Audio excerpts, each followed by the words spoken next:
তৈরি করেছে তার রাষ্ট্র। এখানে আশেপাশের কয়েকটি রাষ্ট্রের ছোট ছোট ঘটনা আপনাদেরকে বলেই, আপনারা সোভিয়েত ইউনিয়ন রাশিয়ার নাম জানেন। এই রাশিয়ার যিনি স্থপতি ছিলেন, রাশিয়াকে বিশ্বের বুকে পরাশক্তি হিসাবে উন্নয়নের দিক দিয়ে সকল দিক দিয়ে প্রতিষ্ঠিত করেছিলেন, তিনি হচ্ছেন লেনিন। লেনিনের যে বড় বড় স্ট্যাচু ছিল, সেই স্ট্যাচুগুলো পরবর্তীতে ভেঙে ফেলা হয়। কেন? লেনিনবাদের মধ্যে কিছু অসঙ্গতি ছিল যা পরবর্তী প্রজন্ম মানে নাই। কিন্তু এক সময় লেনিন রাশিয়াকে বিশ্বের দরবারে তুঙ্গে উঠাতে সক্ষম হয়েছিল। আপনারা আসেন চীনে, মাও সেতুং, যারা কিনা চীনের লোকেরা নেশা করে দিন অলসভাবে পার হতো, মাও সেতুংয়ের নেতৃত্বে আজকে চীন পৃথিবীর একটা পরাশক্তি, যাকে একমাত্র আমেরিকা দুশ্চিন্তার মধ্যে রাখে। এই দেশটি না জানি কি করছে। আজকে চীন কি করতে পারে না, একটা মার্বেল থেকে অ্যাটম বোম তৈরি করে। তো সেই চীনের যিনি স্থপতি ছিলেন মাও সেতুং, তিনি রাস্তাঘাট চওড়া করার জন্য প্রচুর ইমারত বাড়িঘর ভেঙে দিয়েছিলেন বুলডোজার দিয়ে, এবং উনার সাথীরা বলতো যে স্যার এটা আপনি কি করছেন। উনি মুচকি হাসতেন, হেসে বলতেন আমি যে দেখতে পাচ্ছি এই রাস্তা দিয়ে মিনিটে হাজার হাজার গাড়ি পার হচ্ছে। আজকে আপনারা যদি কেউ চীনে যেয়ে থাকেন, আপনাদের সন্তানরা যেয়ে থাকে, আপনারা অন্যভাবেও টিভিতে দেখতে পারেন যে বেজিং, সাংহাই, এই সমস্ত যে সমস্ত দেশ আছে, শহর আছে, সেগুলি জায়গা তো উন্নত, এবং মাও সেতুং এর বিশাল বড় স্ট্যাচু এখানে রয়ে গেছে। আপনি আসেন, পাক ভারত উপমহাদেশ, এটা ভারতের সুনাম করার জন্য বলছি না। 200 বছর ইংরেজদের গোলামি করার পরে যখন এদেশে স্বদেশী আন্দোলন তৈরি হয়, সেই সময় আপনারা শুনেছেন নাম মোহনচাঁদ করমচাঁদ মোহনলাল গান্ধীজি, একজন ব্যারিস্টার। তিনি নেতৃত্ব দিলেন, হাজার হাজার লক্ষ লক্ষ মানুষের নেতৃত্ব দিলেন। উনি কি বললেন? উনি এই কথা বললেন, এইভাবে ইংরেজদেরকে হাঁটানো যাবে না, অসহযোগ করতে হবে। তাদের তৈরি পোশাক, তাদের অন্যান্য সমস্ত সামগ্রী আমরা ক্রয় করব না, দেশে ট্যাক্স বন্ধ করে দাও, সমস্ত কিছুকে অচল করে দাও, অসহযোগ করো।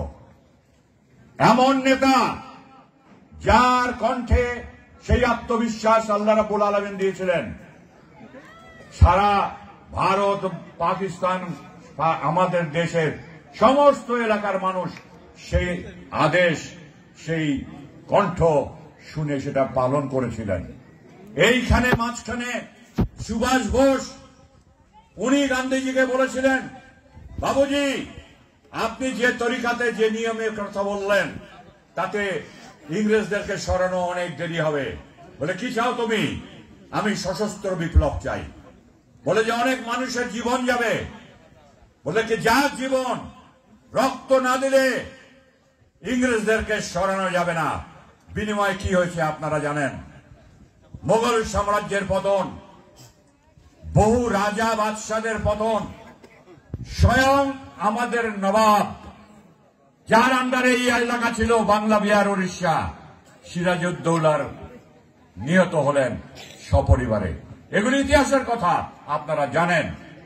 কিন্তু এই সুভাষ বোস লক্ষ জনতার সামনে বলেছিলেন, ভাই সাহেব आप लोग खून बहाइए,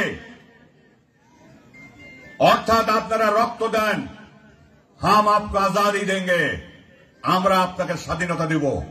মানুষ সেটাই শুনেছিল, মানুষ জীবন দিয়েছিল, ইংরেজরা পালিয়ে গিয়েছিল। আজও ভারতের পার্লামেন্টের সামনে বিশাল বড় ঘোড়াতে তার মূর্তি, তার ভাস্কর্য, টুপি পড়া অবস্থায় একটা আঙ্গুল উঁচু করে উনি ভারতের পার্লামেন্টের দিকে, এই দৃশ্য আপনারা দেখতে পান। আমরা কি পেলাম? আমরা কি পেলাম? বাংলাদেশের মানুষ 54-55 বছর বাংলাদেশের মানুষের রাষ্ট্রের বয়স। বন্ধুগণ, বুঝতে হবে নেতৃত্ব আমরা যদি তৈরি করতে না দেই, আমরা যদি ভুল করি, আমাদের বুঝতে অসুবিধা হয়, তাহলে সেই দেশে গুণীর জন্ম হয় না।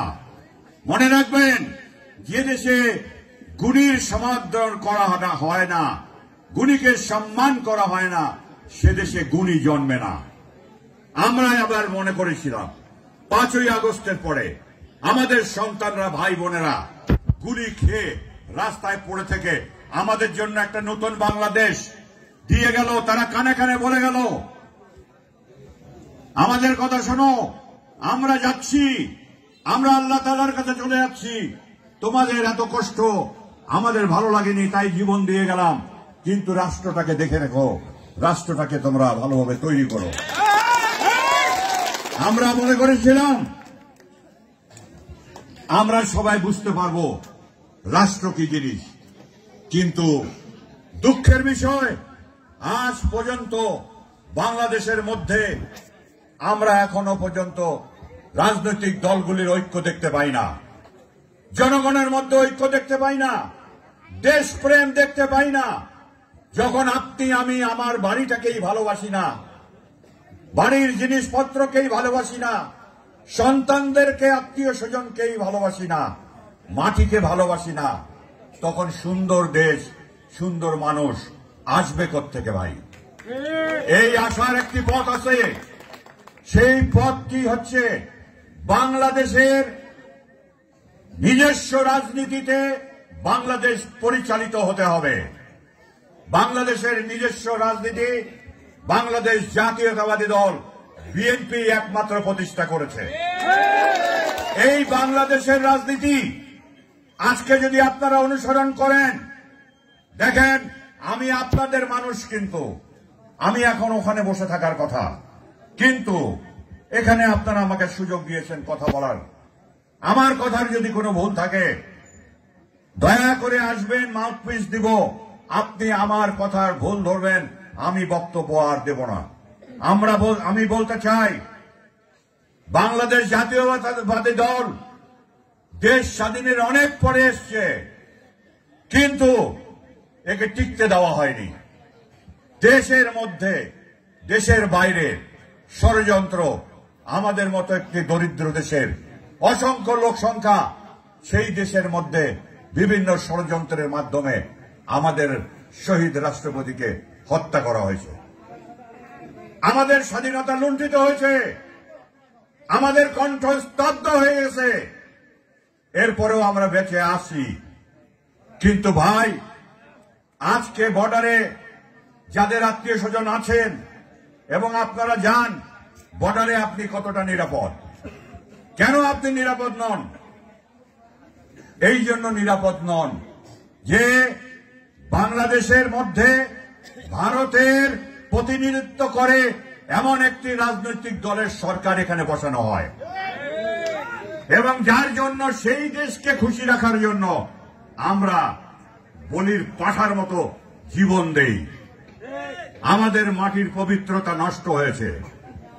আপনি বর্ডারে যে রাতে ঘুমাতে পারবেন না ঠিক মতো। আমি হিলিতে বলেছিলাম বর্ডারের পাশে, সেই কথাটি বলে আমি আমার বক্তব্য শেষ করব। আমি বলেছিলাম ভারত সরকারকে, তাদের ভাষাতে বলেছিলাম, ভাই সাহেব आप बहुत ताकतमान है, मोदी साहब आप बहुत क्षमता ताकत है आपका पास, ठीक है हम समझ लिया, हम दरिद्र है, हम गरीब है, हमारा पास कोई आर्म्स नहीं है, हमारा ट्रेनिंग नहीं है, आपका आर्मी, आपका बीएसएफ हमको टारगेट करता है और गोली मारता है। ये हम समझ लिया कि आप बहुत ताकतवान हुए, लेकिन एक चैलेंज आपका पास हम छोड़ते हैं।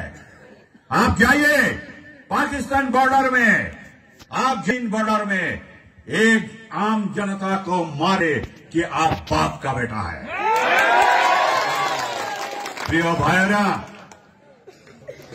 নির্বাচন আসবে যাবে, পরিস্থিতির উপরে নির্বাচনের সিদ্ধান্ত নিতে হয়।